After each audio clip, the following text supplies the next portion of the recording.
Thanks for coming, everyone. I'm going to start things off, and then I'm going to hand it off to John. We both want to thank Skip and Ann for welcoming us here today, and the Clinton School of Public Service for having us. We're delighted to be here. Arkansas Little Rock especially, is such a place of political importance, and it's my first time to Arkansas, and I'm thrilled to be here. So thank you very much.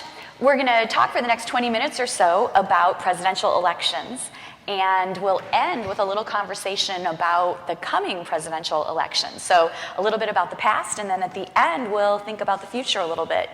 Our book on the 2012 election is called The Gamble, and we're going to show you some of the major results from that book. And the main takeaway is that there are lots of things in the country that we can know in advance of presidential elections that set the stage for the outcome. Okay, and so we want to think about what those things are, and we're going to show you a little bit about how that works. So if you pay attention to campaigns and elections in the news, you know that the media love game changers. So in 2012, someone counted up the number of game-changing moments that were written about in the news, and that number was 19,600 stories written about 68 game-changing moments. Okay, and some of these moments are quite silly. Donald Trump's challenge, Lindsay Lohan's endorsement of Mitt Romney, down here somewhere the Obama's impending divorce. Some of them are quite serious.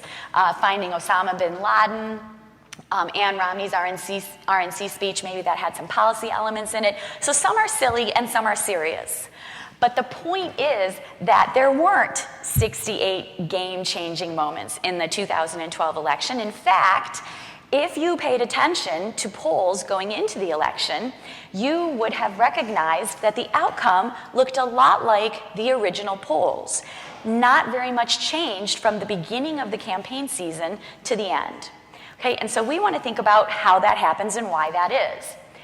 And the number one thing that we want you to keep in mind, we're essentially going to tell you a story about stability, okay, and that the end looked like the beginning. And that sounds like maybe the $2 billion spent on presidential campaigns is wasted, but that's not what we mean, okay? The top line result, that poll result, can be very stable, but being stable is not the same as the underlying process being static. So a lot of things are happening underneath that stability that are quite interesting.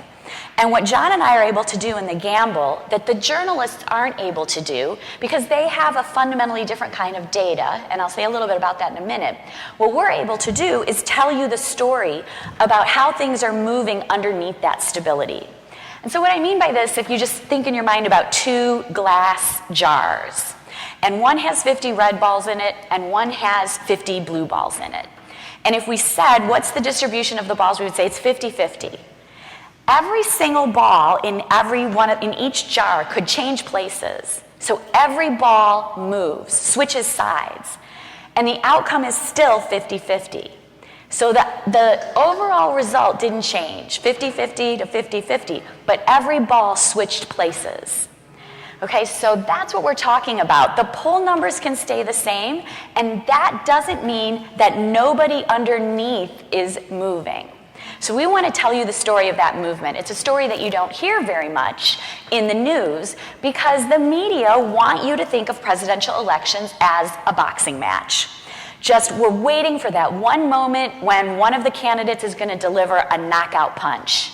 Maybe it's the 47% video. Maybe it's Barack Obama not performing well in that first debate.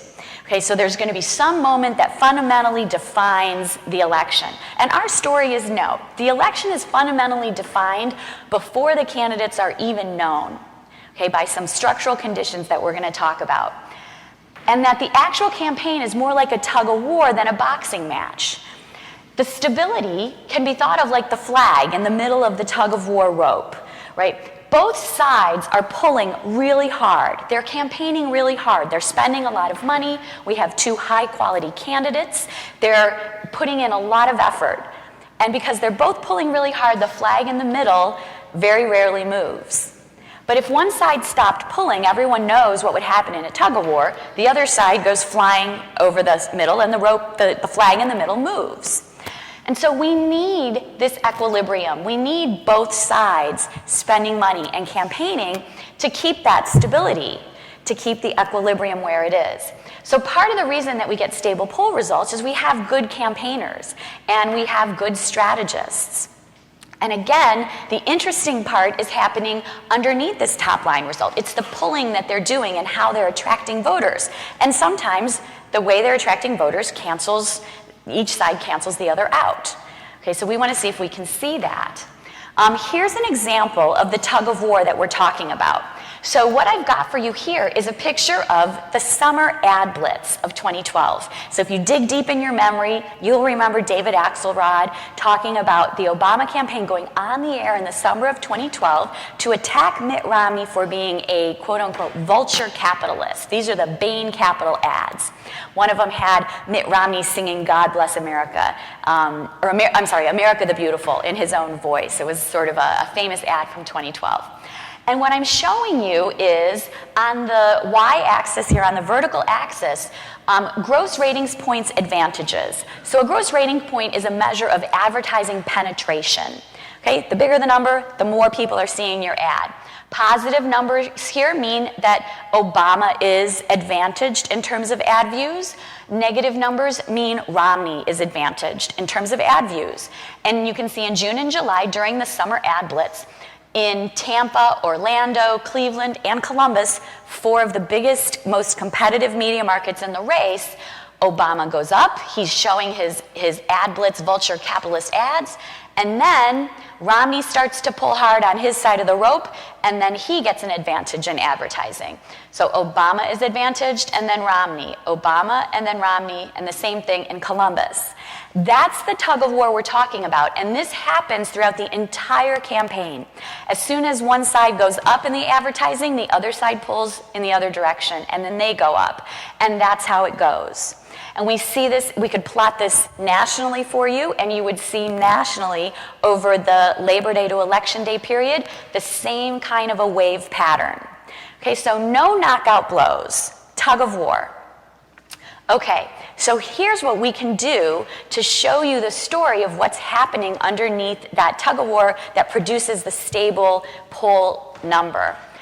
Our data that we use in the book is panel data, and it's over a long time. And what that means is that we've interviewed 45,000 people in December of 2011, so a year before the election.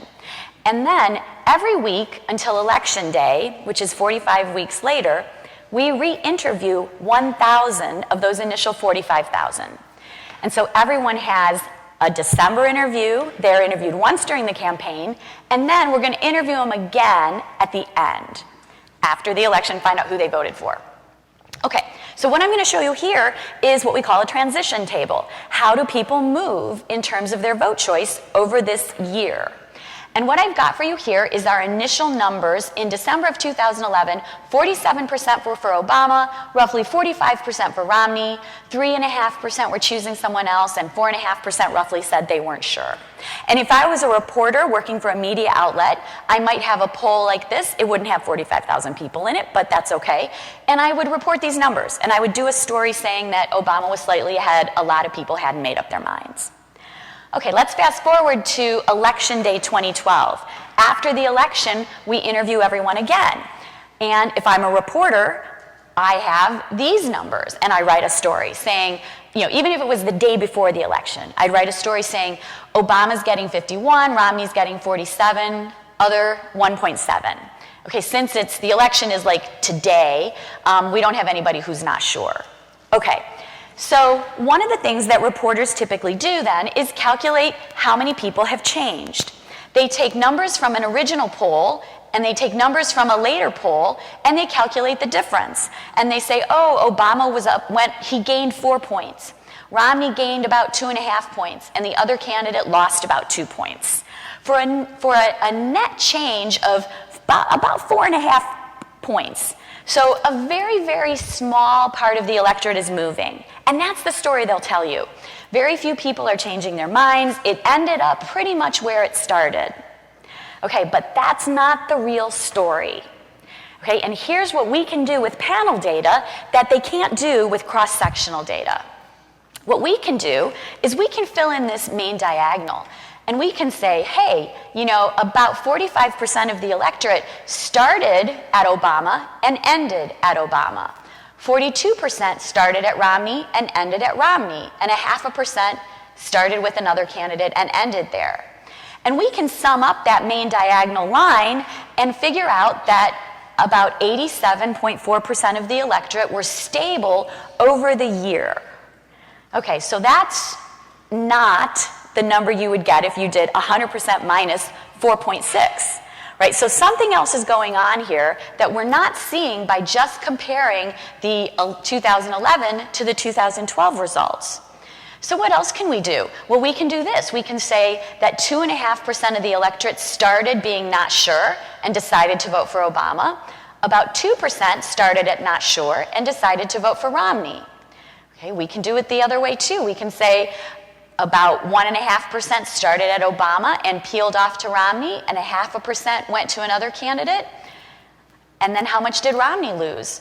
About 2.5% started Romney and peeled off to Obama. So you can compare how much bleed does each candidate have. Romney's losing 2.5% to Obama. Obama's losing 1.5% to Romney.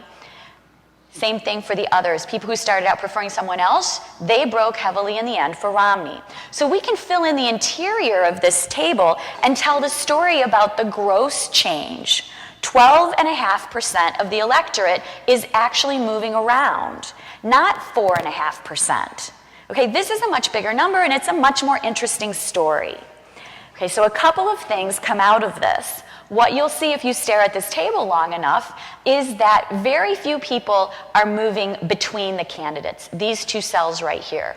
Most of the movement over the year before the presidential election is people moving into and out of the undecided categories or the other candidates categories, or people moving into and out of the electorate, which I'm not showing you here. So the campaign starts off at this very stable place because of partisanship and because of the conditions in the nation. So roughly, half of the electorate is starting at Obama and ending there, and the other half roughly starting at Romney and ending there. And we're competing over this roughly 13% of the electorate. Okay, that sounds like maybe a small number, but it's not. Very, very few presidential elections are decided on margins bigger than that. All presidential elections are much closer than this. So they're all very competitive. The $2 billion is not wasted. It's a tug-of-war. It looks like not a lot is changing, but people are moving. And John's going to tell you where that stability comes from in the beginning. Thank you. Lynn and I like to say that other campaign books written by journalists have lots of gossip, but we have lots of graphs. Okay? And so if one day graphs are as popular as gossip, then maybe our book advances will be larger. So one of the questions that arises looking at sort of some of this stability is you note that Obama starts with an advantage and ends with an advantage. And you say, well, why is he the candidate that's advantaged? Why was he advantaged in December of 2011? One of the interesting things that's true in 2012 is we had a broader debate about what exactly the national economy was like. And is the national economy a good enough economy to re-elect an incumbent president? Periodically throughout the election year, you would have journalists and pundits commenting on this. The one that I remember the most keenly is David Brooks from the New York Times. In 2008, David Brooks couldn't understand why Obama wasn't winning in a landslide, when in fact the economy wasn't actually predicting that Obama would win in a landslide. In 2012, he couldn't understand why Mitt Romney wasn't winning in a landslide, when the economy actually wasn't predicting that Mitt Romney was going to win in a landslide. So David Brooks is 0 for 2 in the last couple of elections. I'm hopeful that in 2016 he gets this correct. The key thing that was true in the economy in 2012 was that it was growing relative to where it had been. So it was not certainly the best economy that we had experienced as a nation in the recent history. It's not the best economy it's not the economy that Obama hoped for. It's not the economy that any of us hoped for. We were growing slowly in the wake of the financial crisis and the recession of 2007, 2008. But the growth is the important thing, and in particular, the growth in the election year is the important thing. To the extent that the economy influences people's attitudes about presidential candidates, it is based not on whether the unemployment rate is 7% or 8% or 9% or 10% or whatever. It's based on whether the unemployment rate is going up or it's going down, or the economy is growing or the economy is not growing. And moreover, the most important thing is that it's growing in the election year. The public's memory of the economy is a little bit like me without my contact lenses in, right? I can see things close to me very well, but I can't see things in the distance very well. And if you need a good example of this, those of you, or many in this room, can remember the Reagan administration. You may remember that Reagan takes office in a fairly bad economy that proceeded then to get substantially worse in 1982. It was the worst recession that we had had until the one in 2008. Unemployment rate was actually higher than it was during the 2008 recession at its highest point, and the unemployment rate when Reagan was reelected was well above 7%. But how did Reagan get reelected with 7+% of people out of work? Well, that was because the unemployment rate had been over 10%, and it had come down sharply in the year prior to his reelection in 1984. That was sufficient to get him reelected. So when we fast forward to 2012, I'll show you a graph here where we use one measure of economic growth, which is change in the gross domestic product in the first 2 quarters of the election year. And we look to see how does that relate to how well the incumbent party does in a presidential election. So the higher growth, the better the incumbent party should do. The lower the growth, the worse the incumbent party should do. So here is this percent change in gross domestic product from 1980, right? Y'all remember a very bad economy. There's 2008. To good economies. This is 1996 when Clinton was reelected, for example, or 1984 when Reagan was reelected, as I mentioned. And you can see this diagonal line here. So it's sort of, as you go along and from low growth to high growth, right, the incumbent party does better and better and better. And this line actually is drawn on the basis of all the elections prior to 2012. So the question is, when 2012 happens, does it look like what the line would predict, or does it look like a weird election where maybe the incumbent party did a little bit better or worse than you would expect based on the economy? And you can see it's right on the line. It's not a particularly unpredictable election based on this kind of economic indicator. So I think one of the things that's important to remember about 2012 was it was not the Republicans' election to win on the basis of economic growth alone. This raises some interesting questions about the strategy of Mitt Romney to solely sort of emphasize the Obama administration's economic record. We can talk about that in Q&A if you'd like. We see some things about that in the book. But it does suggest that these kinds of things favored Obama. Now, the other thing that's creating the stability that you saw in the table that Lynn showed is the fact that voters themselves identify with political parties. Most of them do. Even the ones who say they're independent, if anyone tells you they're an independent, assume they're lying. Okay? Assume they're what we call a closet partisan. Because what you do in the surveys that we do is you say, are you a Democrat, Republican, independent, or what? And 40-some% will say, oh, I'm an independent, okay? I don't know if you have friends like this. Oh, I vote for the person, not the party, right? So you take the 40-some% and you say, well, if you had to pick, which would you lean towards, the Democratic Party and the Republican Party? And the vast majority will say, oh, well, I lean towards, and they'll pick a party. And you're only left with about 10% of the electorate that says they're actually independent. Well, then what's true about these independents who lean towards a party? Turns out they're extremely loyal partisans, okay? Like, upwards of 80%, in a typical presidential election. So people start with a partisan affiliation. It's a very powerful thing, okay?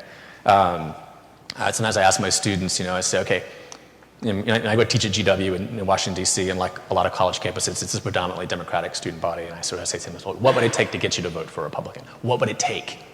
$1,000? Do I have to physically threaten you? Like, what do I have to do? And they're like, you can just see, like, oh, I don't want to do that. Like, it pains them so much, okay? So partisanship's a powerful thing, but it's not automatic, okay? You all are very familiar from 2012 with stories of Democrats unhappy with Barack Obama. Right? Didn't do everything I thought he was going to do. I thought change meant, I don't know, like angels were going to descend from the heavens, and it didn't happen. And then Republicans are not happy with Romney because, the Massachusetts moderate, blah, blah, blah. Okay. So it's not automatic. So one of the things that the campaign is doing, one of the parts of the campaign that's not static, right, is that partisans who start out a little unenthusiastic, a little wishy-washy, a little bit on the fence, right, the campaign serves to sort of amplify and ratify their existing partisan leanings. One of the original studies of presidential election campaigns, which dates back to the 1940 presidential elections, one of the first major quantitative, social science accounts of an election, said something like, and to paraphrase the book, if you know a few things about where people start the campaign, you can predict very quickly where they will end up at the end of the campaign. So let me show you a graph that contrasts the interviews that we did in December of 2011 with a second interview of a group of people right at the very end of the election in late October. And we're going to compare Democrats in the blue and Republicans in the red in terms of how favorable they were towards Romney or Obama, so pro-Obama, pro-Romney, and whether they intended to vote for Obama, were undecided, or intended to vote for Romney. And the first thing you notice when you start in December of 2011 is, wow, there's a huge gap between Democrats and Republicans. Welcome to the polarized politics, right, of America today. Democrats and Republicans are almost always going to start pretty far apart when it comes to presidential candidates. But what you note is that they became even more partisan as the election went on. Democrats' net favorability became more favorable to Obama, largely because their assessments of Romney became substantially more negative as the campaign went on, and they learned things about him, right, or came to feel things about him. Republicans, of course, already disliked Obama, and that didn't change it one bit, but they became somewhat more favorable towards Romney, and that tilted their views towards Romney. And the same thing happens here with vote intention. So in some sense, our story, as sort of Lynn is trying to emphasize, is not that the campaign doesn't matter. The stability that you see does not mean the campaign isn't doing work. And I think this graph is also evidence of this. There are things that the campaign is doing to make sure that partisans are the loyal partisans that their candidates want them to be. So this is another example of what's happening during the general election campaign. Now I want to actually go in reverse chronological order. And I want to step back to the primary for a moment. And we're doing this in backwards because obviously what happens in the 2012 Republican primary is an interesting case to think about what's going to happen in 2016. So perhaps some of our findings here will be an interesting springboard for conversation about the upcoming primary season. So in the primary election, a couple things change pretty radically relative to the general election. One is that whether people are Democrat or Republican no longer really helps them make choices in elections. Obviously in the 2012 Republican primary, you're a Republican. The fact that you're a Republican doesn't help you choose among the very, very, very many candidates that you had to choose from in that election. I probably couldn't list them all, but and then something 10 or 12, I think, was the max number that we had, at least tentatively, if you include like the Donald Trump, kind of candidates in that list. So it doesn't help you make a decision. Moreover, you're confronting a list of candidates that are largely unfamiliar to you. Okay. Now, a few names you probably heard of. Not you, right? You people know them all, right? You're here listening to this talk, right? It means you're not normal people, okay? But the people out there in the real world, who think about things like, oh, I like to, my family and my job and sports and cooking and entertainment, for them to say, hey, what do you think about Rick Santorum? And they'll be like, I don't know. Who's that again? Okay. So, Mitt Romney's candidates like that, relatively familiar in 2012, but other candidates not so familiar. So when you don't have a fixed opinion about these candidates, there's a lot of potential to be influenced by new information. Right? New information in the general election is doing a little bit, but it's not doing a lot. But in the primary election, it can do a lot. So I want to show you an example of that. In the primary election, we talk about this pattern by which it seemed like there was almost like a flavor of the month or a flavor of the week, right? A candidate would suddenly surge in the polls, and they'd be riding high for a while and be happy, okay? And then all of a sudden the news about them wouldn't be so good anymore, and then their poll numbers would start to slip. And then it was time for the next new thing. And reporters saw this pattern of sort of up and down and up and down, and we have quotes from this in the book. They sort of threw up their hands, right? Who knows what's going on? It's random, it's unpredictable, it's chaos. There's a tweet from, I'm sorry to say I can remember a tweet from the 2012 campaign, but I can. There's a tweet of the graph with all the crazy surging, and all the candidates had different colored lines, and so it looked like this big tangle of thing. And it's like, my 3-year-old could draw a better picture than this, or something like that. Like it's so haphazard. So our story is that it's not actually unpredictable at all. The pattern that we describe in the book is one that we call discovery, and then scrutiny, and then decline. Discovery means that the news media, which has incentives, as many of you know, to find something interesting and new to write about, right? It's not interesting to write the same story every day. So they look at events in the campaign and seize upon events that seem to be consequential to them, that may, in some sense, promote or draw attention to a candidate that previously was being ignored, and that's the discovery. So you went from being someone mired in the single digits in the polls, who was paying attention, that something happened. The news media goes, oh, and then the news coverage spikes and the poll numbers follow suit. Then the scrutiny comes, right? What happens when you're the front runner? Well, first of all, your opponents say, oh, well, let me tell you all the negative things we learned about this guy we have in a big, thick binder sitting in our office, okay? And then the news media says, who is this person really, okay? And then the coverage is still ample, but the tone of it starts to change. No longer is it Rick Perry surging. Now it's, Rick Perry has a ranch in Texas with a rock in the front of it. And there was a nasty word put on that rock, if you all remember this story, okay? For some period of time, it's unclear what connection he had to that. But nevertheless, that's a Washington Post front page story, okay? And then with the scrutiny comes, in the changing tone of the news coverage, then people start to go, I don't know. And then the decline comes, aided and abetted by the next surging candidate. So this happens repeatedly, over and over and over again, to Perry, Cain, Gingrich, Santorum, arguably Bachmann, maybe Trump. I should just excise any mention of Donald Trump from any conversation about the 2012 election. It would be better for our history as a country. So let me show you how we know this. So I'm going to show you a graph about everyone's favorite Herman Cain. So what we're going to show you is a graph that has a gray line that tracks what percentage of stories about the Republican presidential field were stories that mentioned Herman Cain. Okay? And this will make sense when you see the line and the spikes in the line. And then there's going to be a black line in addition to the gray line. The black line is how much of those stories are about Herman Cain multiplied by, is it a positive story or a negative story on balance? How favorable is that coverage? So you'll see that line go up and down depending on how favorable the coverage is. And then you're going to see little gray dots, and the gray dots are the poll numbers. And it'll be easy to see some of these patterns when I show you this graph. Okay? So here's the gray line, percentage of stories about the Republicans that mention Cain. Here's the black line, right? More favorable coverage, less favorable coverage. Here are the gray dots with the polling numbers.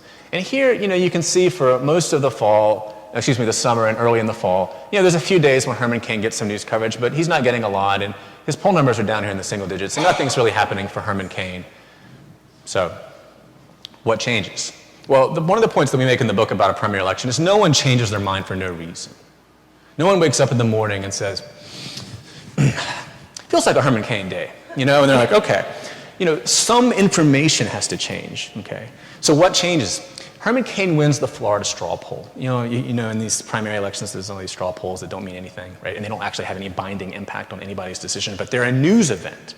And he wins, and we have 3 different news articles with exactly the same language. It was framed as Cain beating Perry, upsetting Perry, okay? All right, so Rick Perry is in decline at this point, and Herman Cain's about to be discovered. So the Florida straw poll immediately gives him news coverage, and his poll numbers go up. And then his news coverage peaks, right, heading into the debate, okay, where he's talking about his 999 tax plan. And he's a charismatic guy, right, so the debate's a good forum for him. So he's getting a lot of coverage. His poll numbers are way up here. He's leading the poll in some of these polls. But notice what starts to turn right here, right?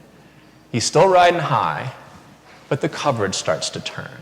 What is the 999 plan anyway? Is this is this an effect? Is this something accountants would agree is a good plan for, America's fiscal policy?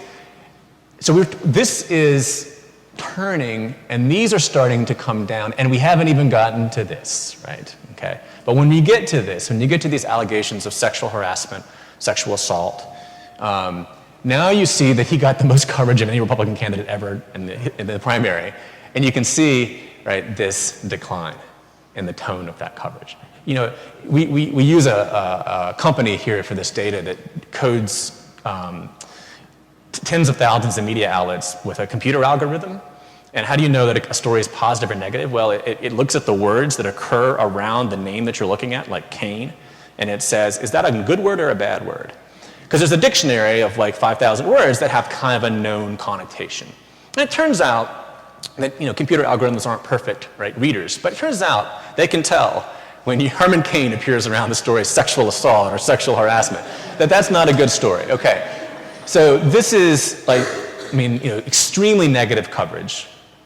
Okay, and very voluminous coverage, right? And so here, you know, the decline continues. You know, and then if that wasn't enough, then Ginger White describes her, I think, 10 or 12 or 13-year affair with Cain that ends right before his campaign, and then he suspends his campaign and he's done. Okay, so we can tell stories like this, including in the once after the primaries start, for all of the other candidates. Okay, except one, Mitt Romney.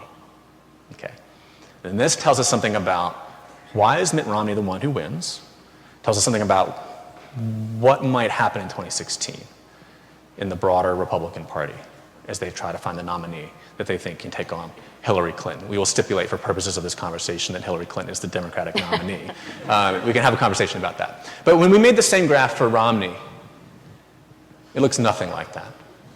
Romney is the tortoise, right? Okay, against the hare of all of these other candidates. You know, his news coverage never really goes away, but it never really peaks. It's always a little more positive than negative. His poll numbers go a little bit down, a little bit up, a little bit down, a little bit up. Most of these trends depend on what's happening to the other candidates. It's not really about what Romney himself is doing or not doing. And he ends the campaign. This is right before the Iowa caucus, right? So we're just right here in the fall. And he ends the campaign, you know, more or less where he started. You know, good old Mitt Romney, okay, you know, hanging in there. So what this suggests is that this kind of campaign, we liken this in the book to a sugar high, right? It's nice, right? It's to be like, oh, they're talking about me today, okay? But this is not the stuff on which the campaign is built, right? A successful primary campaign is built. A few weeks of good news coverage is not enough, right? You all know from living through it that the primary is a long slog, okay? How do you succeed in that slog? You succeed in that slog by having broad-based support in the wider political party, okay? That means from other political leaders in the party, it means from activists or interest groups in the party, donors in the party. Right? You need that support. It doesn't mean that you're the first choice of every person or every faction, but it means you're a satisfactory choice to, right, the large number of individuals or factions. And one of the interesting things to us is when we looked at some data that's trying to kind of capture all of the different factors that might point to which candidate was that candidate, even before the primary started, it was clear that was Romney. Let me show you, and this is our last graph for today.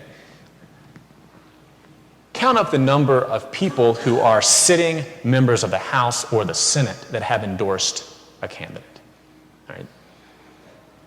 There was no candidate. There was plenty of them that didn't endorse. Right? I mean, it's pretty clear that 2012 was not a year in which, right, Republicans as a whole were unanimously excited about one candidate. 2000 was a good example of that. George Bush was by far the consensus candidate. 2012 less so, but still, was there anyone that could touch Romney with any evidence of broader support from party leaders? No. Right? That is associated with money raised.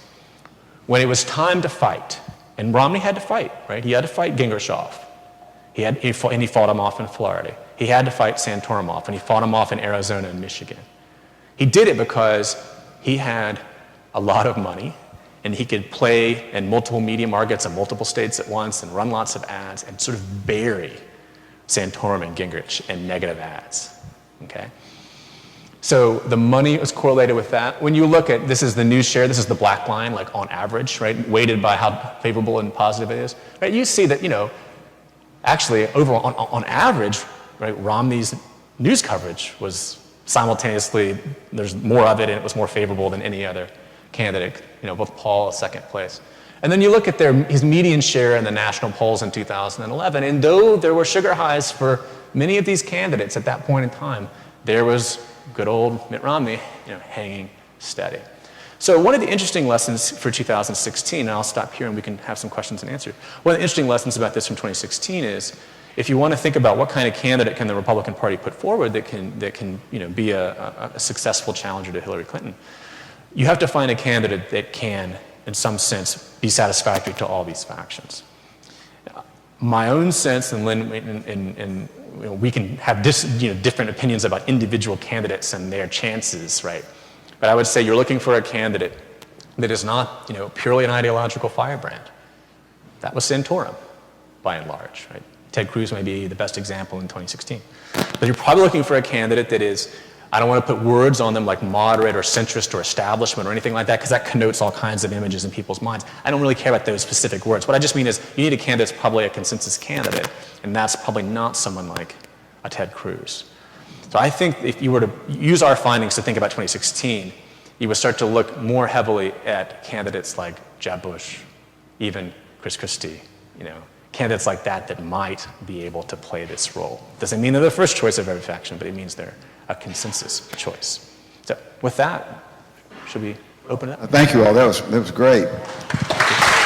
And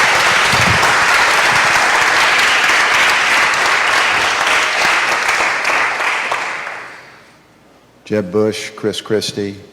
Lynn, what about Rob Portman? We were talking about Rob Portman at lunch, which is why that's a softball pitch there. Rob Portman, I think, is one of these candidates that John was just describing. When you think about 2012, nobody knows who he is. Right. So very few people have an opinion of him, which is good for him because he gets to come onto the national stage and tell his story for the first time. If you don't think that that's a good thing, think about being Hillary Clinton, who has to tell her story. Everyone knows her already. She has a harder job than someone like Rob Portman. Okay, he's going to have to convince people to trust him, and he's going to tell them why initially. They don't know anything about him. What's interesting about Portman is part of his story is the change of his position on same-sex marriage and gay equality. And so he is a Republican who supports same-sex marriage. Why does he do that? Why did he change his position? Because his son came out to his parents as gay when he was a freshman in college. So in 2011, his son wrote a letter home revealing that he was gay, and his parents, of course, as any parent would, still loved him and still supported him. And over the course of a year and a half in conversations with his son, Rob Portman, who is a senator from Ohio, decided that he would support same-sex marriage. And my theory is that he can tell this story to the Republican electorate in a very sincere and very authentic way as a dad who loves his son and wants for his son the same kind of support that he himself has had in his own marriage. And that the party eventually, public opinion is moving on same-sex marriage. The Republican Party will have to move with the electorate, and the electorate is moving quite rapidly. And that this is a unique candidate for them because he'll get a pass on this issue at this point in time when only 4 out of 10 Republicans support same-sex marriage because he's the dad supporting his son. So I think don't count Rob Portman out. You heard it here first, people. You heard it here first. You heard it here first. So that's my Portman story. John, then we'll get to a question on the fundamentals. You talked about the economy, and you talked about, that even though Romney was running on the economy in 2012, actually the numbers favored Obama, the trend. Look, as we obviously speculate, which I put that in quotes, on a Hillary Clinton candidacy in 2016, what are the fundamentals right now telling us? Not the pull and tug, but what do you see fundamentals at this point? So in 2012, Lynn and I did a little project for the Washington Post where we did a simple little forecasting model of the presidential election. And I think it debuted in like May, and they built a little widget, which was really cool, where you could say, you could change, like make the economy grow more or less and see how that would change the forecast. But the current conditions in that point, as I was sort of suggesting earlier, gave Obama about a 75% chance of winning. Now, in 2016, a couple things are different. One is that, so no longer is the incumbent running, right, for re-election. It's an open seat. Can I just say one thing about that? Just as a clarifying point, that because Hillary Clinton is not, let's assume she's the nominee, is not the actual incumbent, that's worth about 2.5 to 3 points of vote. Incumbency is worth a lot. The margin in 2012 was just a little over 3 points. Yeah, 4 points. So with the 2012 economy, 2016 Democratic candidate, not 75% chance of victory. That's right. The other thing that's, I think, a challenge for a candidate like Hillary Clinton is that one of the factors we look at is not just economic growth, but how popular the incumbent president is. So obviously that's related to the economy, but it's also related to other events that sometimes happen in politics. So right now Obama's approval rating is about 43% on average. That's on the low side for a confident re-election or a confident election of a Democrat. You know, I'd say the bubble starts around 45, right? So it's just below that. In order for Clinton to really have a tailwind, you know, he needs to be in the upper 40s, 50 and above would be ideal. And if you look at Obama's approval numbers over time, they really haven't changed very much since about 8 months into his presidency. I mean, it's really been a very static story. So I would say he needs a real acceleration that he may not get. Other challenge for Hillary Clinton is that there is a tendency in modern American presidencies, sort of after the limit to 2 terms, for parties to hold the White House for at most 2 terms. It's relatively rare for a party to control it past a 2-term, right? So Bush winning in 1988 is the exception to this, right? But for most part, there's this, the political scientists have first identified this pattern, called it time for a change, right? And it's a little curious where this comes from. Time for a change matters above and beyond the economy and the president's approval. But time for a change means if you've held the White House for 1 term, you're far more likely to win than if you've held it for 2 terms. And now the Democrats confront that 2-term, right, window. And so the question is, will the country inevitably sort of say, well, that was good, now let's try something else? So this cyclical pattern is not working in the Democrats' favor. Now, those are just a few factors, right? Economy, presidential approval, incumbency, time for a change. Now, there's a lot, that's not going to explain everything about presidential elections. So what if Republicans did nominate Ted Cruz, right? Or a candidate that is perceived as being more, you know, ideologically towards sort of the endpoints of the spectrum, right? That can impose a cost on them, right? And if it's a very, very, very close race, then you can start to count all kinds of intangibles as consequential. You know, we go back to Florida in 2000, and what would have given Al Gore 600 votes, you know, that kind of election. So we're very, I think, very much at pains to emphasize that we're not sort of saying that everything begins and ends with 3 or 4 factors. It's just to say that I think on balance, unless we see a significant shift, I would anticipate that the forecast for 2016 starts out in Republicans' favor. Yeah, I would be a little more sanguine than that, but I would say the thing to pay close attention to as a year from now, you want to be looking at GDP change quarter to quarter. And when we get to January of 2016, January through June, that GDP change is going to have to be starting with a 2. So we need more than 2 points of growth for the Democrats in 2016 to really be confident in getting back into the White House. I would say that it's just going to be a great contest. Like, chances are the Republicans are going to nominate, you know, somebody that's high quality candidate, going to raise a lot of money. We know that the Democrats are likely to do that, and so it is going to be another $2 billion tug-of-war. Yeah. Okay, let's have questions. All right, here's a question right here. Wait a minute, Sylvia, we'll come in with the microphone to you. I've read that the electorate is usually not much more, but more liberal in in presidential elections than congressional elections, off years. Yeah. 1, do you agree with that? And 2, is the influence of the Tea Party growing or shrinking in off-election years and presidential election years? Or have you measured that? So I'll take turnout. Maybe Sure. you can take the Tea Party? Yeah. So at the moment, I think what you described is quite accurate. The midterm electorate appears to be a little bit more Republican-leaning than a presidential year electorate. And that's obviously a result of fairly intuitive things, which is that some of the populations in which there is the strongest sort of democratic orientation, not just racial and ethnic minorities, but also young people in particular, they're just less likely to vote in midterm elections. This is probably imposing, some cost on Democrats in 2012, perhaps in 2014. It's not the only thing. I mean, so if you think about 2010, you think about that huge Republican wave that happened in 2010. That's not just about turnout, right? That's about a reaction against Obama, the president. His agenda. It's more than just that. But turnout is part of the story.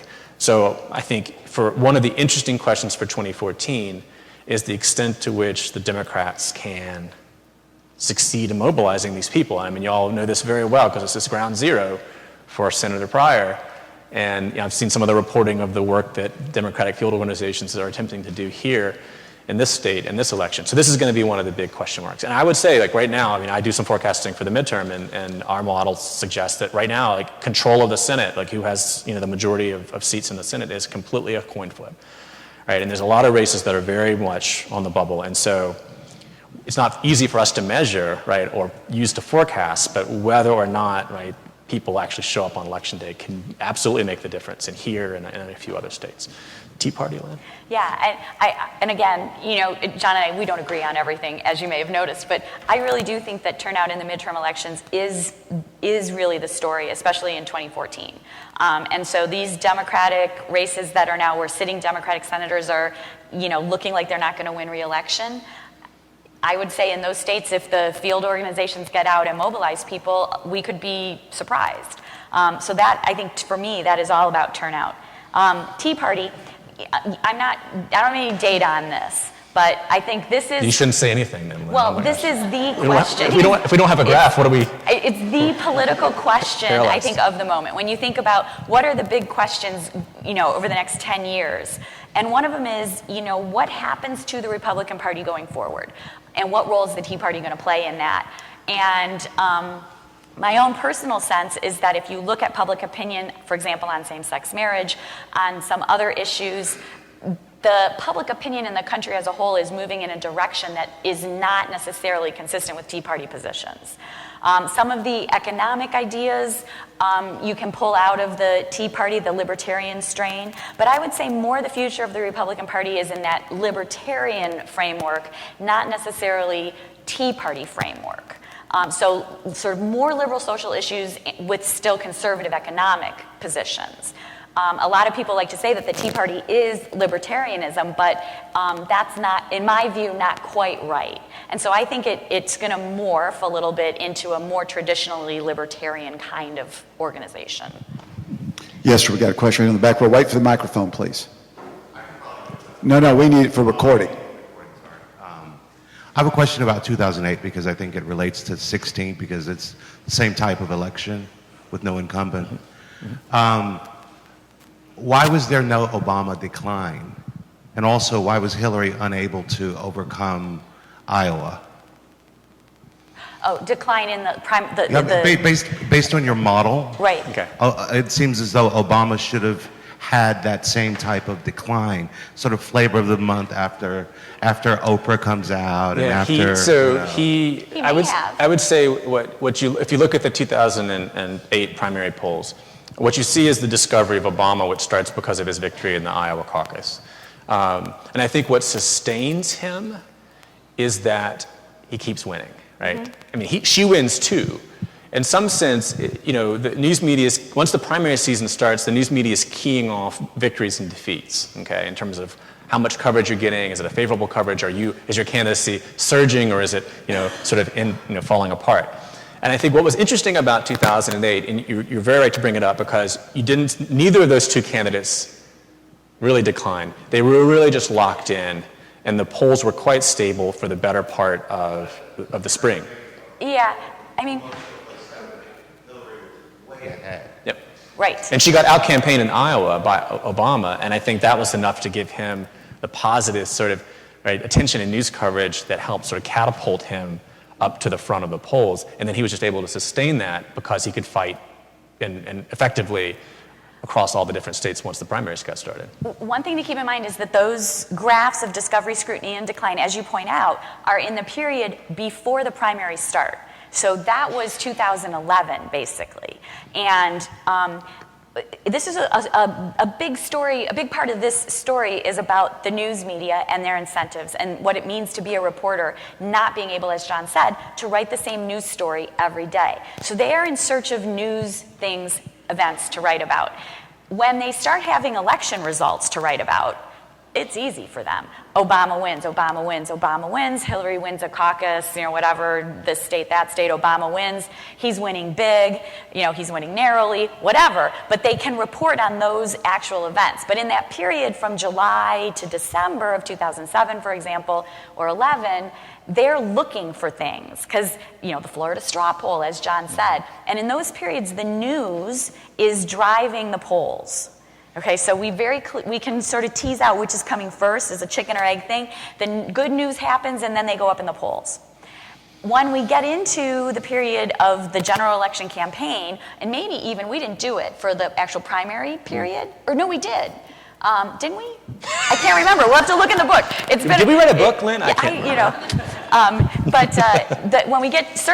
the time we get to the general election, the polls are driving the news. So people like John are out there with their forecasts, and they're taking the poll, and there's a new poll, and then it gets covered in the news. And the news no longer drives the polls. So the outcome becomes the news. And that's a little bit what changes when we get to those primaries, too. So the discovery, scrutiny, and decline is really that pre-primary period. We call it the invisible primary. And in 2012, it's driven by the fact that there were so many Republicans in that race.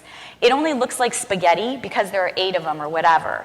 In 2007, when it was really about Obama, Edwards, and Clinton, you could have they could each hang in there. Discovery, they were pretty well known, little scrutiny, but they could hang in there without, they weren't, they were 3 formidable candidates, whereas all 8 of these people were not formidable candidates. All right, question. Right here, Alex in the back.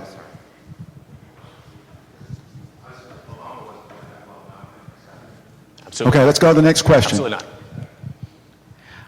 Hello, thank you both for being here. We really appreciate your talk today. I had a question, if you guys could talk a little bit about a lot of the polls you talked about and that gets talked a lot about in the news are these national polls, which I think are great and have their place.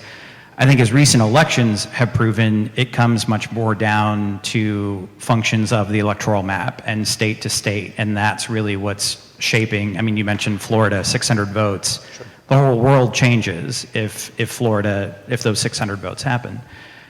My question is, if you could speak to how these national polls really then relate to an electoral map. And a finer question would be with Hillary Clinton, if you feel that there are states that would flip from one side to the other or become more toss-up states because of her history, her narrative, all of that. If she and her candidacy changes the game on the electoral map more so than maybe your garden variety candidate in an election year. So if you could talk a little bit about polling and the electoral map and the finer point of the electoral map. I'll start by just saying that I think it is important who the candidate is, because I think candidates come with constraints. But for me, the importance of who the person is more about the message and what they can say their campaign is about than it is about their appeal to any specific geography. Okay, so I think that for the most part, the question that you're asking, from my view, is it's pretty interchangeable who that Democratic nominee is in terms of how the states are going to go. But are any states movable? And the answer to that is certainly yes. The national economy is a huge part of every presidential election story. That's why that line that John showed you is so steep. Economic growth predicts incumbent party reelection really well. You'll be right 75% of the time if you use only that as your guess to sort of inform your guess about which party's going to win. And what that means is that every presidential election year, there's some kind of a national swing or shift toward or against the incumbent party. And in 2008, there was a big swing against the incumbent party because of global financial crisis, okay, among other things. So in 2008, we have every state. We could show you a graph. We have a graph in the book. It's one of my favorite plots that we made, where we show among all kinds of demographic groups, women, men, rich people, poor people, high school graduates, postgraduate degree people, all sorts of people, the shift in that demographic group's vote using exit poll data from 08 to 12 for Obama. And every single group, with the exception of two groups, every single group votes less for Obama in 2012 than they did in 2008. It's a straight line. The dots just go down. And the reason for that is this national swing. Now, sometimes the size of that swing is going to be bigger than the margin in a given state. And then the state's going to flip. But the flipping of states, in my view, is about this national swing and all groups moving in the same direction more than it is about who the particular candidate is, with the exception of favorite son or daughter status. This is one of those things where political scientists are just such a downer. Because what you would like to hear is us tell you an interesting story about Ohio, and then an interesting story about Virginia, then an interesting story about Florida. But what Lynn's telling you is that based on the national conditions in the country, Ohio and Virginia and Florida are all going to move in the same direction. Same direction. And so it really is not going to come down to, maybe 500 votes, right, in Florida. We shouldn't even be talking about that because that's just like... Fluky. Yeah, fluky. But it happens. Well, it happens. But it doesn't happen very often. So, sometimes you see after the election, someone says, well, if the loser had only had 100,000 more votes in Ohio, the entire outcome would be different. But our point is, if the loser had 100,000 more votes in Ohio, they would have had 300,000 more votes in Florida and 250,000 more votes in Virginia. And we wouldn't be talking about one state flipping and changing the electoral college. We'd be talking about several states, all in the battleground moving in the same direction. So I would say that one of the fascinating things about living in a fundamentally more polarized era is that the election to election year diversity in the way that states move is increasingly small.